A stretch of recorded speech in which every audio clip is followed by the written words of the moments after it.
2024 is firmly in the rear window, and now 2025 is upon us. So, what will the world of mixed martial arts bring forth to us, the fans, in the next 12 months?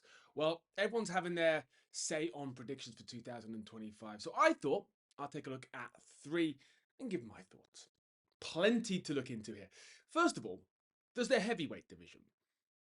Will John Jones face Tom Aspinall? Well, I think we can very quickly resolve that question by saying yes, Dana White has said 100% that fight's going to happen in 2025. That worries me a little bit because I think we all know in mixed martial arts nothing's 100%. Not until they get in the cage, not until the bell rings and the fight actually takes place. And we also all know with John Jones' track record, anything can happen to derail that fight. So I don't think that's 100% made, but it's good to know the intentions there. It's good to know that UFC's talking, John Jones is talking, and we all know Tom Aspinall wants that fight. So I think that fight's going to happen in 2025 if something catastrophic doesn't happen to stop it. So that's easy. We've solved that one. John Jones will face Tom Aspinall in 2025.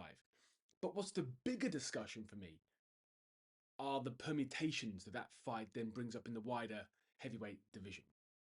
Now, a lot of people think John Jones is the greatest of all time, not least Dana White.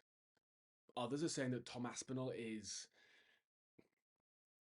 the next generation of heavyweight mixed martial arts fighter. Now, how do we think that fight plays out?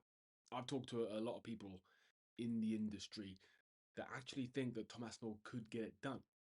Now, if that were to happen, if Tom Aspinall were to be the one to beat John Jones, that opens up a lot of possibilities.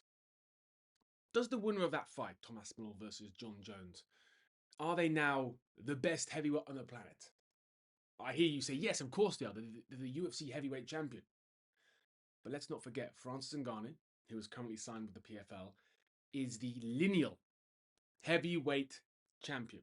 He was the UFC heavyweight champion. He never lost that title, but he left the company. There's always going to be that discussion about, could Francis beat John Jones? Can John Jones beat Francis? We all know that those discussions have been happening. We all know that Turki Al-Sheikh is trying to make that fight. Well, that's what the internet's saying. He's offering absurd money to try and get Francis Ngannou to fight John Jones, a cross promotion between UFC and PFL. My take on that is that fight will not happen unless John Jones is beaten by Tom Aspinall. Hear me out on this one. The UFC are the number one mixed martial arts company in the world. That's undeniable. Their champions are seen, for the most, as the best in those divisions. Yeah, we can debate here and there, but let's be honest. Most people regard UFC champions as the elite. Now, the heavyweight champion of the world, just like in boxing, it has a certain prestige to it. They're the baddest man on the planet. They're the guy who can go and F anyone up in any room. But right now, there is a debate we can have about if the best heavyweight is in the UFC when we look at Francis Ngannou. We want to see that fight between Ngannou and Jones. I believe to make that fight happen while Ngannou is with the PFL and while John Jones is with the UFC. If I'm Dana White, I'm sitting there. And we all know Dana White loves a gamble. I don't think having that fight is worth all the money in the world. Unless Turkey wants to give the UFC the entire value of the UFC, which is in the tens of billions right now, it doesn't make any sense. Hear me out, because if John, representing the UFC, were to face Ngannou, representing the PFL, and Jones were to lose, suddenly the lineal heavyweight champion, arguably, undeniably, sits outside of the UFC. That damages the UFC brand no end. They'll lose one of the crowning jewels of that company. I don't think Dana or the other top brass of the UFC would let that happen. Also, do they want to co-promote with PFL? That's a whole nother debate. But I think the biggest danger there is losing. Even if the titles aren't on the line, even if the PFL title and the UFC title, they're put to one side for that fight, there'll be something on the line, wouldn't there, if that fight were to be made? And for that that crowning jewel of the best heavyweight on the planet, to officially sit outside of the UFC isn't worth any amount of money to Dana White in the UFC. Now, here's how I think Jones versus Francis could happen. If Jones faces Tom and Tom wins, then John Jones has been beaten. John Jones will still be a star regardless. I mean, his legacy, his body of work behind him, he's going to be a star for as long as he's active. But once that shine, that undefeated shine is gone from Jones, well, now I feel like Dana would be willing to potentially make that fight. He's not exposing the UFC in the same way as he would be if Jones were the heavyweight champion. Tom would have that. So then the fight could happen. I still think it would take a heck of a lot of money. I still think that the UFC cooperating with PFL would take a serious check. But that for me, I think, is when that becomes interesting. So if Tom Aspinall beats John Jones in 2025, and everyone's talking about International Fight Week, which is across the summer, could by the end of the year we possibly see John Jones versus Francis Ngannou? I don't think it's an impossibility, but a lot of dominoes have to fall to make that fight happen. That's my one prediction.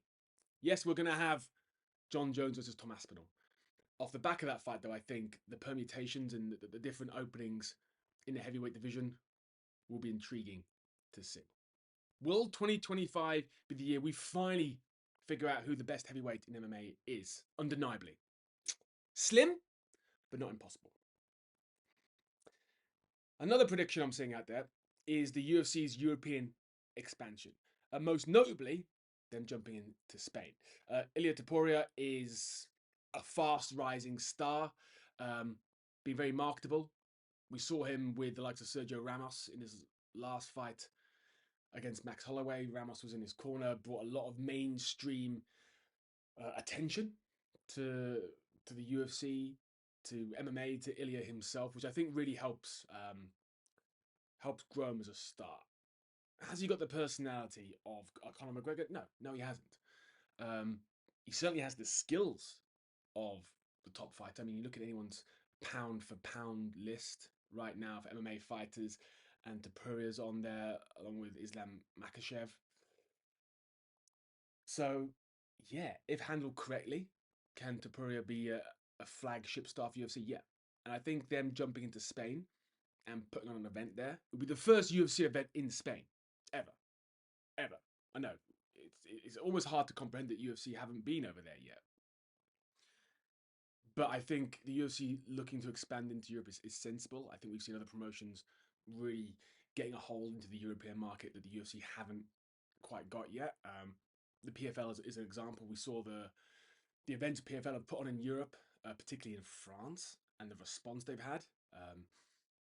Ariel Helwani and the Uncrowned guys put that PFL Europe 1 in Paris with Cedric Doumbé as one of their best and most significant events of the year. I was there. It was simply incredible. So I think the UFC giving some more love to Europe and expanding beyond the UK and France will be intriguing to see. And I think Puria is a great flag bearer of that. My initial thought about Spain is we see the fans in the UK. We see the fans in France are amazing, rowdy, they bring an atmosphere.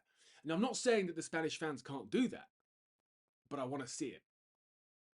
I want to see what the Spanish fans bring, because the atmosphere of these non-American events really, for me, becomes a bit of a USP. We're so underserved by big MMA events in Europe, by these big significant ones, that when they come over here, just like with WWE, you want to see the fans go nuts. You want to see something different. You want to see why Europe is a place that these brands, these promotions want to come.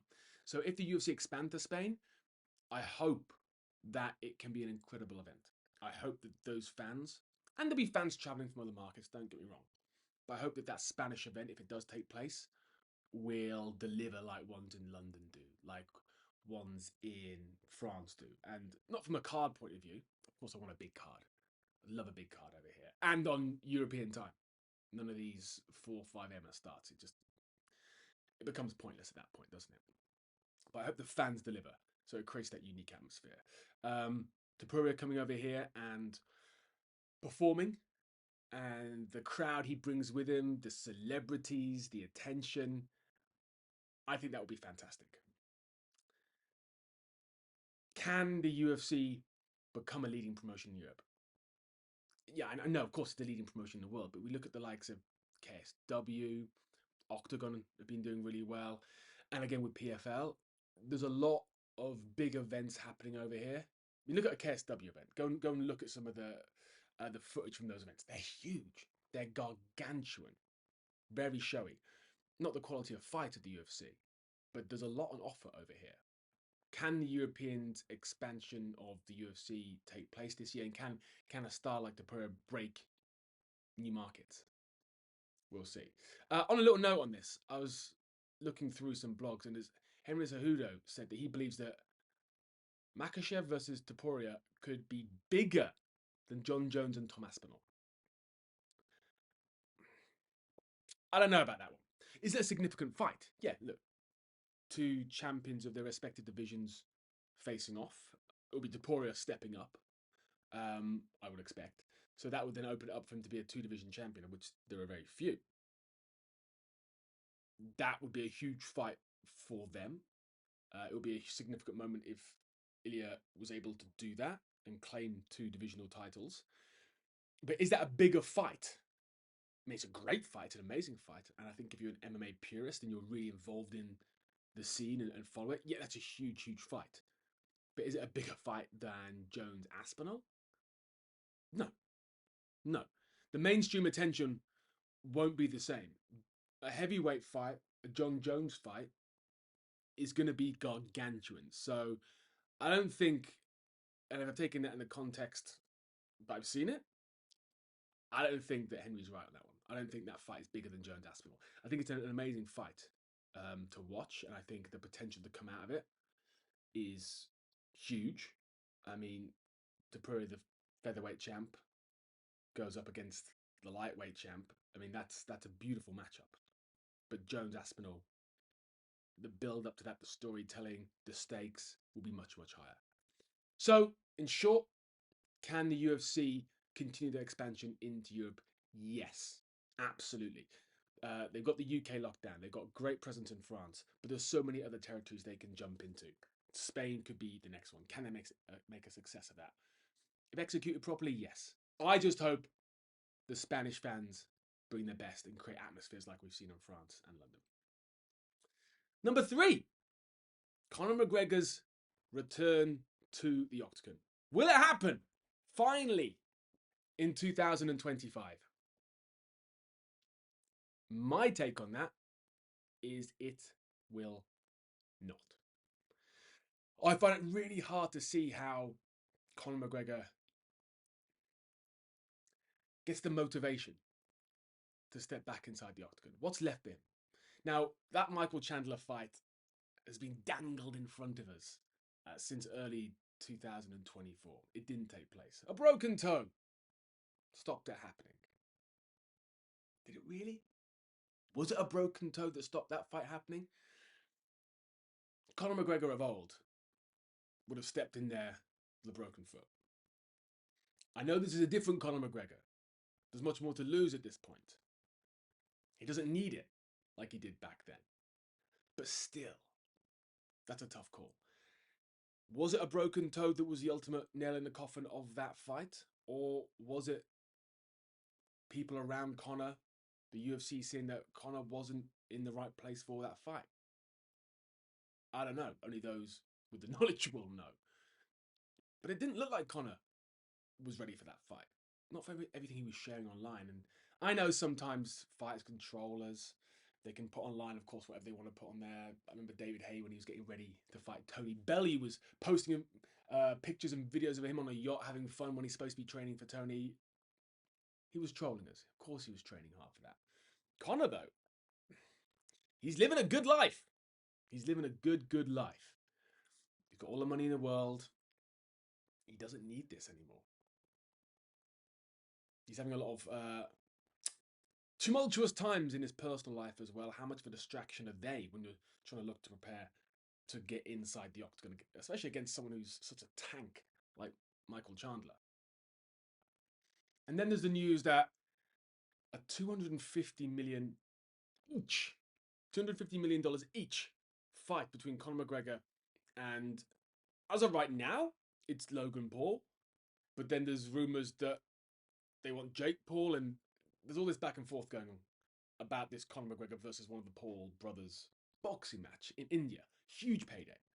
Now, that's an easier night work for Conor than stepping inside the octagon. Do I think Conor McGregor beats Jake Paul in a boxing match? Well, that's another question. No, I don't know if he does. I don't know if he does. Is Conor McGregor a better fighter than Jake Paul? Yes, absolutely. But Jake has shown that he's actually a pretty decent boxer. We saw him against Floyd Mayweather. Huge size advantage. Huge. And I know that we can discuss those fights and how much Floyd is actually putting into those fights. I would argue, though, that towards the end of the Logan Paul Floyd Mayweather fight, Floyd was pissed off. Floyd was actually trying to end that fight legitimately. But Logan, it's just too big. It was just too big for Floyd to get to where he needs to connect with the shots. And even the shots he was landing. I mean, Logan's a big guy. He's going to be able to eat more punishment than someone the same size as Floyd. So, Logan has shown he's got resilience. And he's a big guy now. I mean, if you see him in WWE, I think he's about 190 when he last fought in a boxing match. The guy's got to be 220. He is huge and he is jacked. Now, Conor, yes, is bigger than Floyd. And Conor, his weight has been speculated from, 170 to, at some points, 200 pounds. So Conor ain't small anymore, don't get me wrong. But Jake's tall, very strong, and I actually think that's going to be an interesting fight. I wouldn't be surprised if Jake Paul can come out on top of that. Who knows? That, again, this is the lovely thing about these Jake Paul, these Logan Paul fights. They're actually pitched at a level where we begin to question, can one of the Paul brothers beat a legendary fighter? We'll see. But all this boils down to that. How much are the UFC offering Conor right now? It could be 50 million. A heck of a lot of money to step inside the octagon. But when someone's offering you 250 million to take less punishment, to have an easier night's work, even if he's beaten by Logan Paul, he's not going to get taken down and his leg snapped. He's going to get punched in the face a few times. An easier night work for an infinite amount of money more. What's motivating Conor to get back in the octagon right now? He says he wants to get in there. I would be very surprised. I would love to see Conor in there, but at the same time, as a fan of Conor's body of work, to see him go in there, not as good as he can be, and embarrass himself, embarrass his legacy, get beat by people he probably shouldn't get beat by. I don't know. I don't know. I don't think we see Conor McGregor in the octagon in 2025. But I think we do see Conor McGregor fight in 2025. What's your thoughts? What are your predictions for MMA in 2025? Let me know in the comments. What do you think of my predictions? Have you got any unique ones yourself? Let me know. And I hope 2025 begins with a bang.